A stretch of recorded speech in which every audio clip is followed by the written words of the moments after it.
Hey y'all, it's Sarah. I am popping in. I am working on some vases that were just a clear glass, cheapy. Everybody has seen these vases before. I was tinkering with some things to kind of dress these up, change them a little bit, add a little texture, have a little fun with it. And I posted in the Peppermint Cactus group. You guys asked if I followed a tutorial. I did not. I've been playing with some things that I've pretty much had on hand lately. You've seen me do other projects with these same materials. So I have just been playing with ways to get the most out of materials that I already have here at home. And I want to kind of jump into this and show you guys what I did, how I got the texture. It's not really anything new. It's just a combination of some things that all of us have seen. So let me dive in and show you kind of how I got to this point here. And I'm going to move this to the side. I've done it in a couple stages because it does take a little while to dry since we are adding a whole lot of texture. But let me show you a few things that I've got here. So the first thing we're going to need is some kind of orange paint. This is the Waverly Pumpkin. You could use it. It is really bright. I've got something that is the color Cayenne. It is also very bright, but I'm going to show you how to mix your own colors. You can see this is a really, really bright, bold orange. I was hoping that it was more of a Terra Cotta orange, just going by the container. But once I got it open, it was in fact really, really bright. So whatever orange you have, my favorite orange is Craft Smart's burnt orange, but that color is so hard for me to find anymore that I'm going to show you how to kind of get to that color tone. To me, that's a real similar one to Terra Cotta.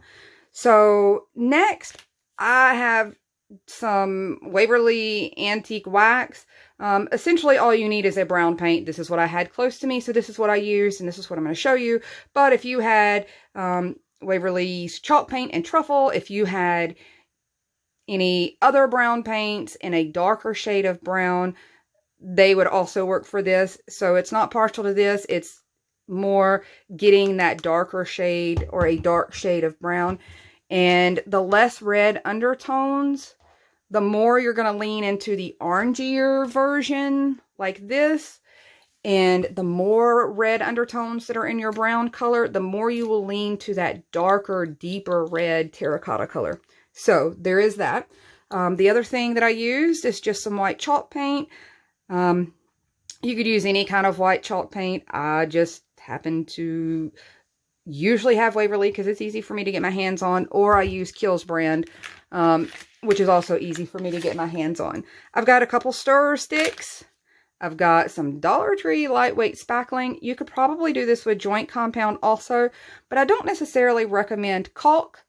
Even though caulk does provide a texture, it is super sticky and it's a little harder to play with, especially when you want to start kind of getting your designs in it. It peaks more like meringue rather than being able to lay it down more like frosting, if that makes any sense. So I'm going to go with spackling. You could probably use the joint compound. You could probably use grout even. Anything like that. I like the joint compound because it does, or the spackling because it does have kind of a creamier texture to it. The next thing I have is just regular baking soda. You've seen this added to paint multiple times. I've got what is left of one of my wood graining sponges. You can see this is just my Dollar Tree bath sponge, and now it is down to kind of a really small piece that was hard for me to use to do my fake wood grain, but it's still great for painting and textures. Got a couple bowls to mix with, and that's it.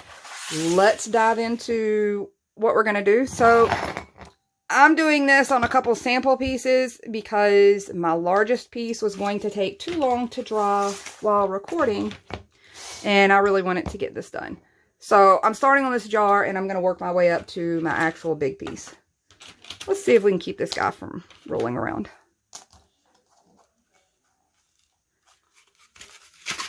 So my first step is to come in with, I've already got some poured. This is just my white chalk paint. I'm going to come in on this one. I'm adding my baking soda. And this is to give me my base coat. It's going to lay some texture, but this did not have quite as much texture as I really wanted. And I'm going to show you something that has just the baking soda texture at the top. and then the added texture at the bottom, and you can see the difference. I went ahead and did my next example of vase. I did it half and half, so you kind of see the difference in the texture that it creates. So there we are. I'm kind of at a frosting kind of consistency. You can kind of see it's fairly thick.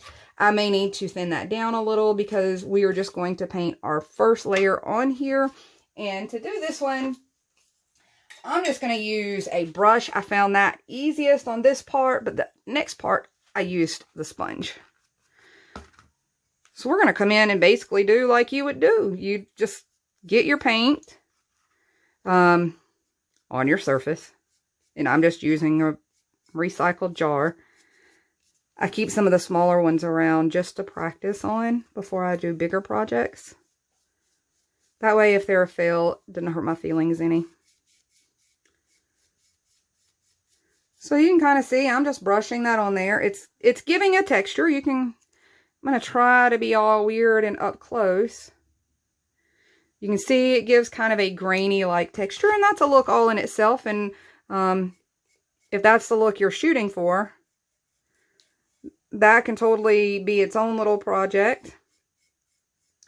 And that's what I started with playing with some pieces. And I've done a few pieces this way, and then just painted kind of a terracotta color over it. But I really wanted that almost handmade texture. So I'm just going to keep painting this out. So my base coat is pretty dry, and the reason I went ahead and did this is, one, every little bit of texture adds to the texture, obviously, but two, this gave me a really easy, rough finish that sticks really well to the jar, to the glass. Gave me a nice rough finish to build off of to make sure that everything else that I build on from here sticks to it really well. So when you're done getting your white on here, getting the white applied, save whatever you've got left of your white / baking soda mix, because we're going to use that at the very end. Okay, so I'm going to come in now and we're going to work on our terracotta mix. Let's see if I can get this thing open. Wow, that broke my popsicle stick, guys. Gosh, I usually don't have to work that hard to get these open. I mean, they seal really well because you definitely don't want this to dry out. You want to keep it moist. But I had to work for that one. So the first thing I'm going to do is come in with my Dollar Tree spackling. And I don't honestly need that much because I'm just doing this little jar. It took quite a bit from my bigger jar, but I want nice texture, so I'm going to make sure there's a pretty good amount there. So I've got that. Get the lid back on there tightly. Just for good measure, I'm going to add a little more of the baking soda. And then I'm going to come in with this super bright, horrifying looking orange. And I'm going to show you how to turn this into the color you're looking for. So I want you to see in comparison, I left the bottom of this so it would make it a little easier. You can see really the difference in these two colors. Now, mind you, this came from this color, but we're going to work it down to that terracotta look. Now, don't be scared. When you first start to mix this with your orange, you're going to look like you've got like a peach color. And it gets a little worrisome. We're going to build from there. So we're just going to mix this really well. I'm going to get my orange all mixed in pretty good before I go in and add my browns. It makes it a little easier for me to make sure that I'm getting the color mix that I want. And you can see this is pretty much also like frosting. So the next step, you could, if you wanted to go in darker, remember I said if you want the darker reds, for a terracotta, you would add something with a red undertone, whether your brown had some red in it or you added in a deep red drop of paint or two. And I'm just going to drizzle some of this on here. Not a ton just yet. We can build from there. And as you start to mix that, it looks pretty funky. It starts almost looking like a grayish color when you first start swirling it around there.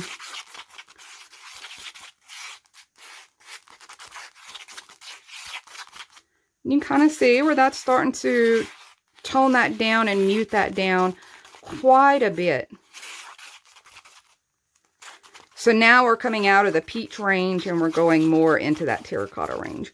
And I'm going to make this a hair darker, so I'm going to add just a little more of that. Put my mess up here.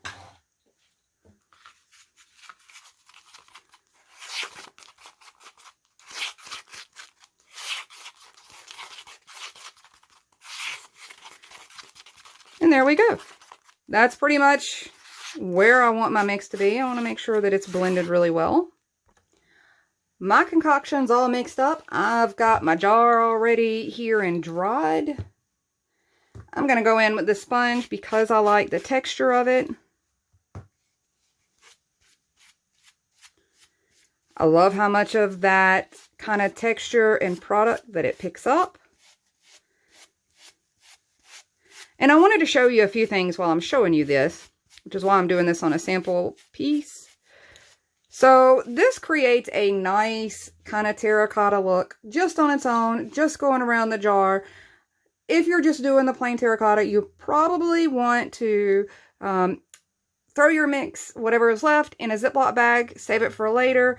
That way you have a matching batch and you come back in and you do your second coat. Now I wanted to show you, that's kind of just rubbing it on.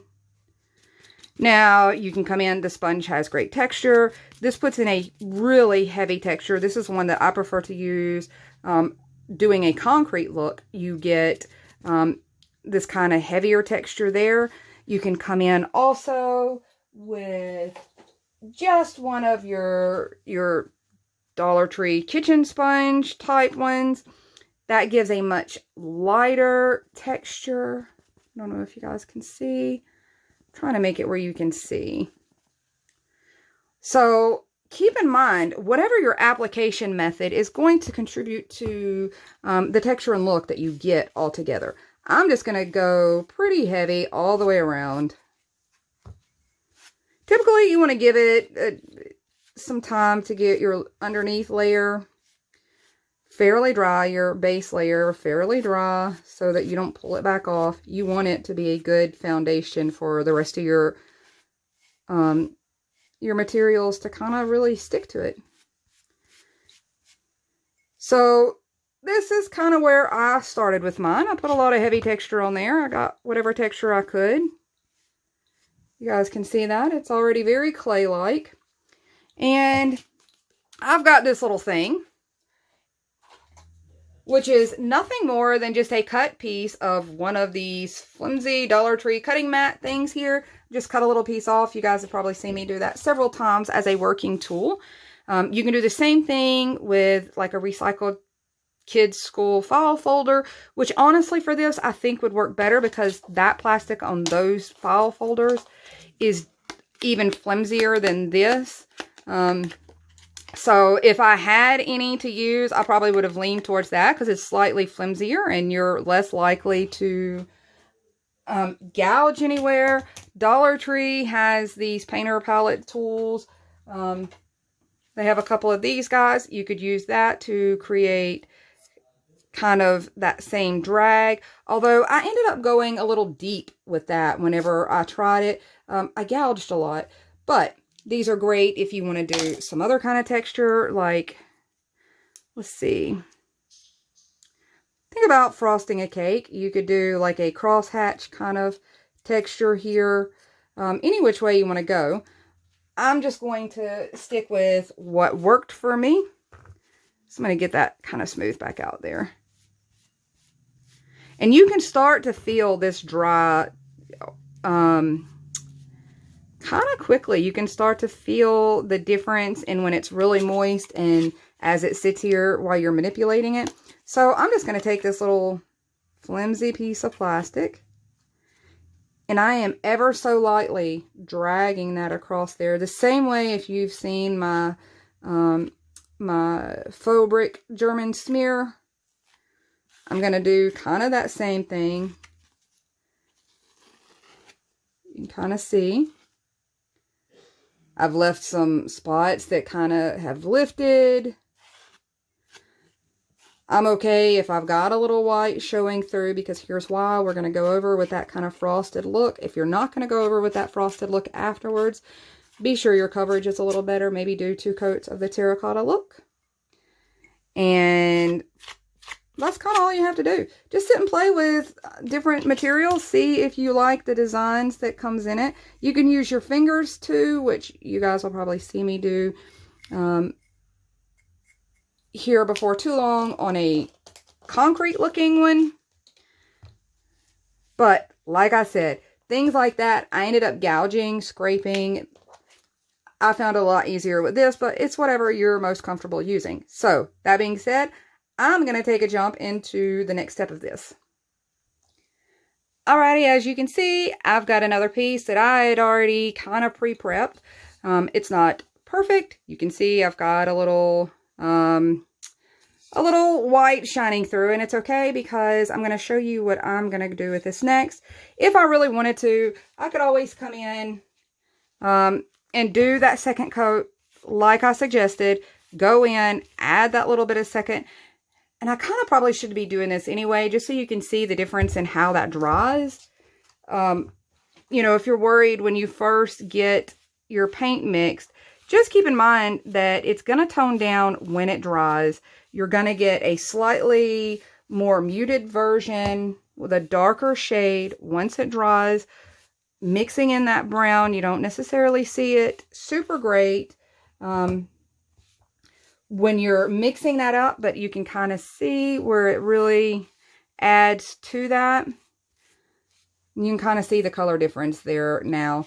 So, well, since I'm doing this, I'm just going to go ahead and do it completely. Touch up any of those, just so you can see that if you're doing it in the full terracotta look, 2 coats may be required. You could have started with a darker bottom coat, but I have a lot more white paint than I do my colors. So white typically becomes my primer for about everything that I do. And that's why, just because white is easier to find. It's easier for me to have on hand. It's a color I always have. So it makes a really good base primer so that you get more accuracy in your color. And the same reason that you prime walls and things like that.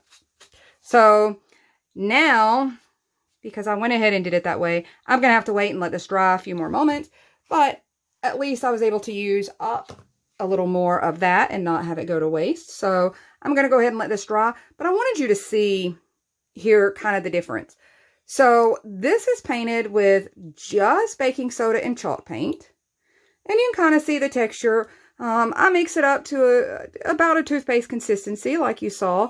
And that's kind of your chalk paint texture with the baking soda. Now you see all the texture that comes in with the spackling, with the baking soda and your paint. Then you're starting to get a lot of heavy, heavy texture.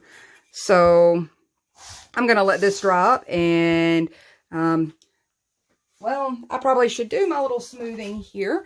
And then we're going to come back in and do the little top coat. Okay, guys, so what I would tell you is that I would suggest letting this dry for several hours. Time constraints is not going to let me do that. Mine actually got a chance to dry overnight before I went in and did this last part of this process.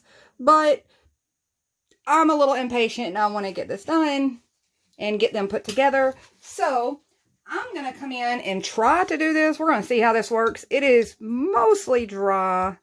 You can tell it's not fully dry because it's still a hair dark and a little damp. But it's mostly dry, so we're going to see how this works out for me. I'm just going to come in with a little squirt bottle of water here.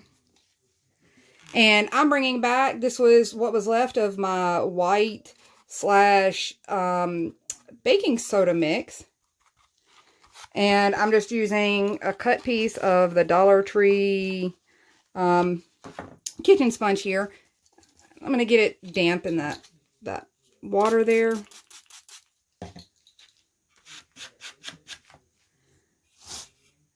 And I'm just going to take this and I'm going to drag it kind of around this piece.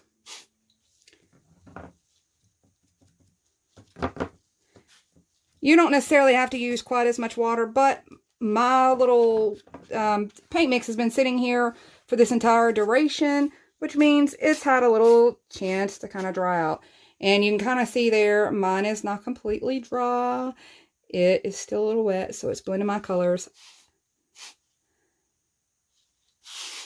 So I'm going to try to do it really lightly. I may have to go back over and do it since it is blending out some of my colors. It is not fully dry.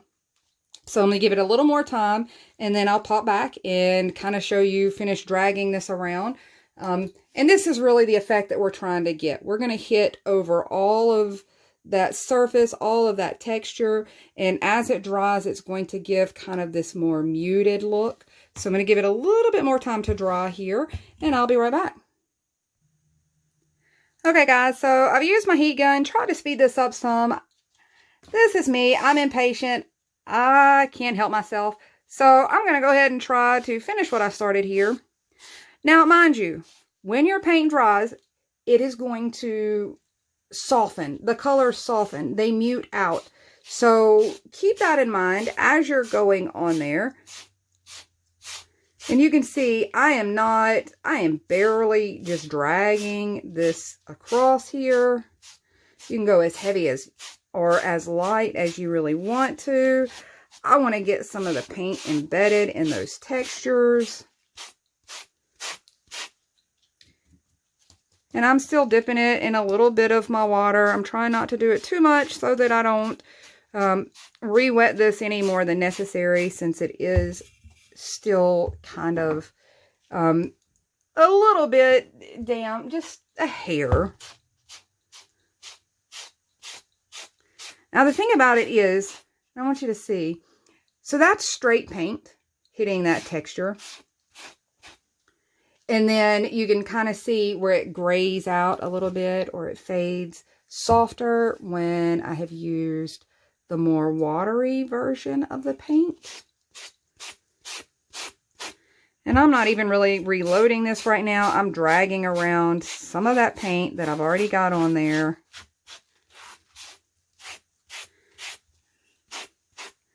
And I'm going to hit up here.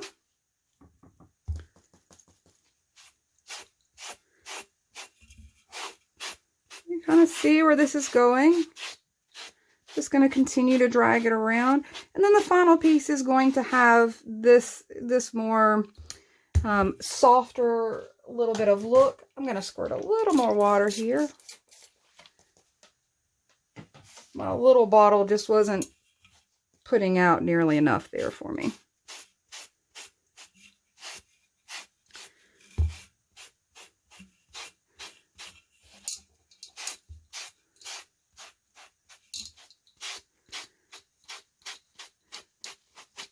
So I want to show you something that I did on my other one.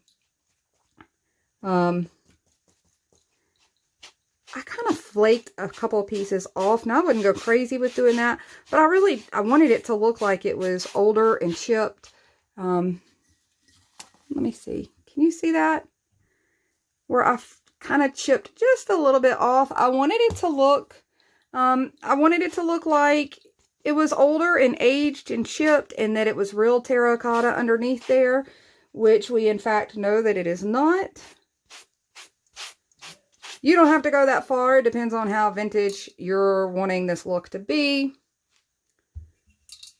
And I'm probably going to add a little nautical rope around the top of this.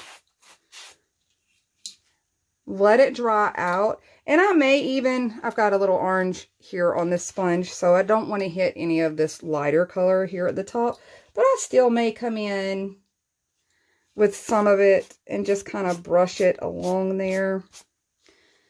Try not to do it and get too much of that orange. I have to switch sponges, but this is kind of where we stand. You look, I've got like these little pieces. I don't even think I'm going to try to get paint down in there. I kind of like that. And you can see what I mean about how much more texture you're getting when you do the combination. Everybody that has commented on the Peppermint Cactus post have been like, oh, I've done this with baking soda, and I have to. We all have, probably, if you've crafted even just a little bit amount of time, we've come across that idea, but I love the extra texture that mixing the baking soda with the spackling gives. Now you're talking about some serious heavy texture, and really getting into its own look there. Imagine this with grays underneath rather than the terracotta. I think that's a really good look. I've got another piece around here that I've already done that with that I really wished I'd have brought in here to show you guys, but that's kind of where we are. This definitely gives me a vintage handmade pottery kind of vibe. And like I said, this is going to fade out when it dries. It's going to fade out, and that dry paint is going to kind of soften, as you see here. This is still a little brighter simply because I did all of this while it was damp. But as it fades out, you're going to get closer to this look and not this look. But there you go. There's kind of the gist of it. For those of you that were curious how I did it and got that much texture on it, there you go. So that's it. And now I've got to quit playing with this because look, I'm chipping what is not dry down there at the bottom off. But you know what? I may leave that too. I may go in there and intentionally do that on purpose, just because it really does give kind of that more aged look. Now, once this is dry, you're not going to have the issue with that coming off the same way once it is dried and hardened. And if you feel like that would be a worry or concern, I would suggest going in with like a matte finish Mod Podge and just going over it. But this piece, you can see I have handled it all kinds of ways, and it is now completely fine. But in order to intentionally do that, I just found a spot that was a little uneven and sat there and flicked at it until I kind of broke it off to give it that chippy aged look. And that was just to kind of give that idea that it really was terracotta underneath there. So that's it. That's all I got. I hope you enjoyed it. I hope it gives you some ideas. It's a really good way to revamp some old crockery, some old pottery, these old vases that we all have somewhere under our sink.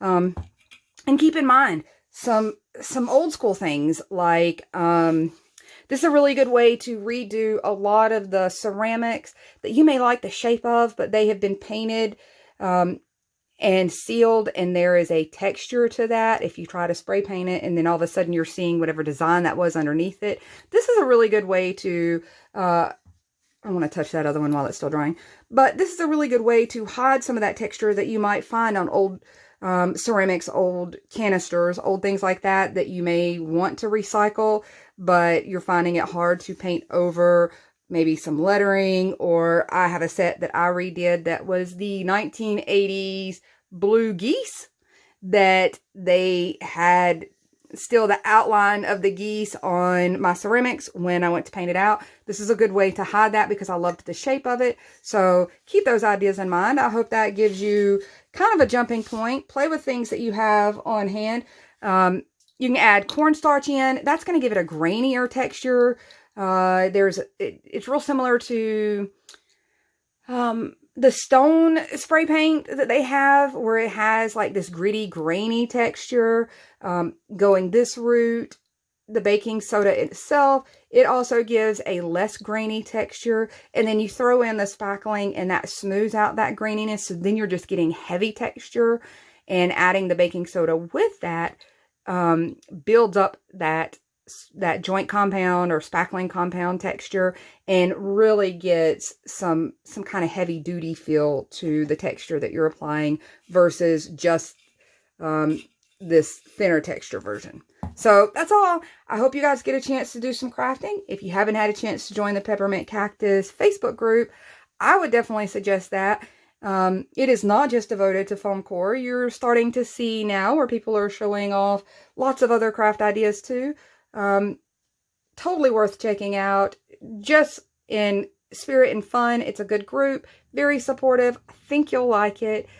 Come hang out with us, and I will talk to you guys soon.